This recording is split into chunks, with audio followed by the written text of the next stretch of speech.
O que aconteceu com a prata, sexta-feira, não se parece com uma realização simples de lucro ou uma correção natural do movimento de alta que aconteceu. E muito menos com um pânico espontâneo dos investidores de varejo, por alguma razão. Esse evento que aconteceu teve uma magnitude de 10 sigma, ou seja, foi um evento tão avassalador e rápido, em tão pouco tempo, que as probabilidades dele acontecer são quase impossíveis. Bom, na minha visão, é realmente impossível sem ter tido uma mãozinha de alguns bancos nesse negócio. E o que a gente viu foi um evento de liquidez extrema, concentrado em poucas horas, com um volume negociado no mercado futuro equivalente a mais de 2 anos de produção global de prata. Foi 1,8 bilhão de onças despejadas no sistema financeiro em forma de contratos de papel. Isso, por já definição, já nos obriga a sair da explicação emocional e entrar na explicação estrutural, porque os movimentos dessa magnitude não conseguem acontecer naturalmente. Eles nascem da necessidade de um problema de balanço, e na minha visão é um problema de balanço de algum banco. O estoque de prata da COMEX, que é a maior bolsa de metais dos Estados Unidos, está na casa de 400 milhões de onças. Só aí a gente já consegue ver que seria impossível ter uma queda tão grande de 1,8 bilhões. E aí, se a gente for ver mais a fundo ainda, desses 400 milhões, 300 são de investidores. A Comex só custodia essa prata. Então, basicamente, ela só tem 100 milhões de pratas para entrega. Então, quando se observa que em um único pregão o mercado financeiro negociou quase 2 vezes tudo que o planeta inteiro é capaz de extrair da Terra em 1 ano de trabalho físico, fica evidente que a gente não está falando de preço mais, nem de oferta e demanda real, mas sim de uma disputa dentro do sistema financeiro por liquidez e sobrevivência. Basicamente, na Comex, o preço do metal virou consequência do fluxo de derivativos e não da disponibilidade do recurso físico em si. E é justamente nesses momentos que a gente tem que se perguntar, não por que caiu, mas quem precisava que caísse agora. O mercado de prata, ele carrega um longo histórico de tensões entre o mercado físico e de papel, e grandes instituições financeiras, elas sempre tiveram no meio dessa engrenagem, atuando como formador de mercado, provedor de liquidez, custodiante dos metais. O mais famoso deles é o JP Morgan. E no passado, ele já enfrentou várias sanções e pagou multas bilionárias referente às irregularidades que ele cometeu no mercado de metais. Mas eu vou falar a minha percepção. O que me chamou a atenção dessa vez foi a combinação de alguns fatores acontecendo ao mesmo tempo. Foi um volume absurdo, concentrado em poucas horas. A data coincidiu com o fator de entrega dos metais. Então, quem não viu o vídeo que eu fiz na sexta-feira, veja que vai falar sobre isso. Eu vou deixar aqui nos cards. E também teve uma desconexão simultânea entre o comportamento do mercado financeiro e o mundo físico, né? Entre o papel e o físico. A gente está falando de uma correlação que geralmente tinha um spread de $2, estava na casa de 10, 12 dólares esses últimos dias e agora virou de $40. Ficou algo surreal. Está sendo tradeado aqui entre 80 e 85 dólares e na China a gente está falando algo em torno de 115 dólares o preço da prata física. O vídeo que eu postei, que eu deixei nos cards aqui, no meio do pregão americano de sexta, falava exatamente desses detalhes. E eu expliquei melhor e mais aprofundado nesse vídeo. Esse vídeo eu consegui fazer no meio da turbulência que estava lá. Então, assim, o que eu quero dizer é que caso você queira entrar no mercado de metais, já esteja posicionado nele e quer atualizações mais constantes, mais específicas, análise de liquidez institucional, tudo isso, vire membro e fique por dentro desse mundo, que eu faço atualizações praticamente diárias dentro dessa minha área de membros. Mas voltando, nada mudou estruturalmente depois de sexta. Até, na verdade, vem piorando. Para você ter uma ideia, eu vi um artigo que diz que a Samsung comprou uma quantidade imensa de prata direto de uma mina do México, porque ela queria garantir a fabricação da nova bateria que ela colocou. Basicamente, a bateria da Samsung vai praticamente 1 quilo de prata. Só esse fator já seria uma explosão de demanda nos próximos anos para esse setor da prata.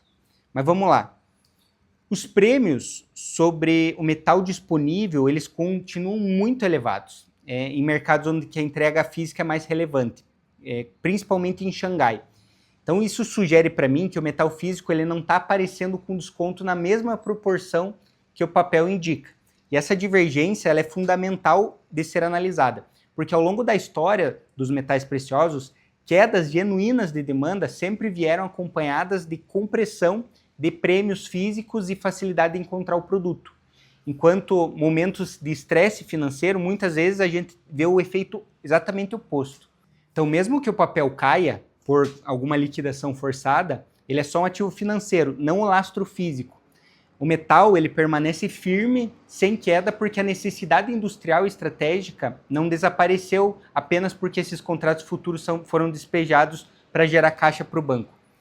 Um dos ETFs que eu invisto é o SLV. Ele acompanha basicamente o preço de tela dos contratos de papel. Porém, ele tem uma vantagem que, porém, grande parte das emissões que ele fez são lastreadas em prata física.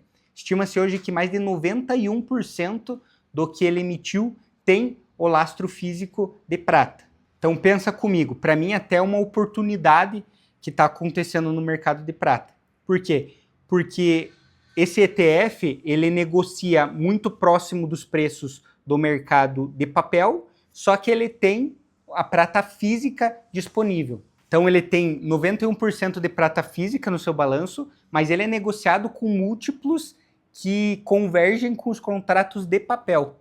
Isso para mim gera um gap absurdo, porque nesse final de semana a gente estava falando da prata física sendo negociada 40% acima dos contratos de papel.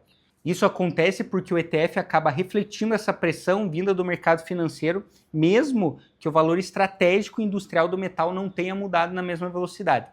É justamente nesses desalinhamentos que surgem as maiores discussões sobre até que ponto o preço de curto prazo representa realmente a escassez de longo prazo. Para mim, a prata ainda continua numa questão estrutural muito complicada, porque ela é vinculada à energia, tecnologia, defesa, transição energética, ela é usada em tudo.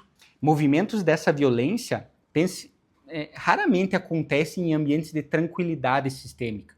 E mesmo sem afirmar causalidades diretas, é impossível ignorar que episódios de estresse bancário e aperto de liquidez costumam realmente forçar grandes instituições a tomar decisões muito extremas. Muitas vezes a vender ou pressionar mercados de uma forma com que estresse basicamente o mundo inteiro. Mas, bom, outra coisa que eu queria falar também com vocês é a correlação histórica. A história oferece alguns paralelos dessas quedas. E uma interessante aconteceu em 2008, quando houve a quebra do Bear Stearns. Porque meses antes do colapso global, da grande crise financeira de 2008, essa quebra foi tratada como um evento isolado. Mas depois ela se mostrou um problema que envolvia uma fragilidade inteira do sistema de crédito. E eu acredito que a gente está vendo a mesma coisa acontecer nesse momento. E para quem não sabe, o Bear Stearns era um dos maiores formadores de mercado dos metais no mundo. E quem assumiu a sua mesa de negociação de prata e de metais foi o JP Morgan. E ali que começou a sua saga dentro dos metais. Eu estou preparando um vídeo um pouco mais específico para os membros que explica esses paralelos que aconteceram tanto nos anos 70 quanto na grande crise financeira de 2008. Eu mostro lá também o que aconteceu após esses momentos de queda repentina da prata e queda muito acentuada. Ela performou muito bem nos meses seguintes. E não é que eu esteja certo, mas é claro que mercados eles costumam emitir sinais de estresse primeiro em pontos onde a alavancagem e os derivativos se concentram. E os metais, e especialmente a prata, eles estão entre esses pontos sensíveis do sistema, não só agora, mas em outros momentos da história. Então, na minha visão, é muito provável que a história se repita. Tem rumores dentro do mercado financeiro que dois grandes bancos eles estão bem complicados nesse momento em relação à prata, e esse movimento talvez tenha sido uma ajuda do sistema para que ele se desalavanque, porque uma quebra deles podia gerar uma quebra em cascata e gerar um pânico generalizado em todos os mercados. O mais importante para o investidor de longo prazo é entender que movimentos assim, eles têm também um componente interessante, porque quedas abruptas, elas não servem para ajustar as posições técnicas, mas também para quebrar a convicção de especuladores. Porque quem entrou por especulação, quando tem uma queda dessa, ou ele é obrigado a sair porque foi liquidado, ou ele acaba saindo porque não acredita mais na alta. E isso gera uma oportunidade muito boa. Eu gosto porque nada do que aconteceu altera o fato que a demanda estrutural ainda está muito alta. Nenhum setor que usa prata diminuiu o seu ritmo por causa de um dia de liquidação no mercado futuro. E é por isso que a grande questão daqui para frente não é se o mercado pode continuar volátil, porque ele vai. E falando também um pouco em relação ao ouro, o ouro entrou junto nesse dilema. Então hoje ele está dando uma oportunidade incrível para quem quer entrar. Bom, eu acho que eu consegui passar um pouco da minha visão, da minha opinião dessa situação que a gente está vivendo.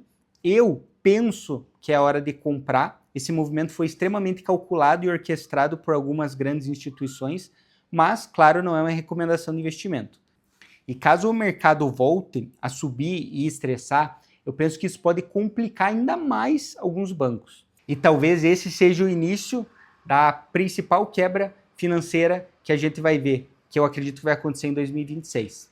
Então, qualquer dúvida que você tiver sobre esse mercado, eu deixei um formulário aqui embaixo, é super rápido, preencha ele que eu vou entender um pouco mais tua situação, entender se eu vou poder te ajudar. Se eu conseguir te ajudar, eu entro em contato com você. Bom, eu espero que você tenha gostado desse vídeo, um abraço e ótimos estudos.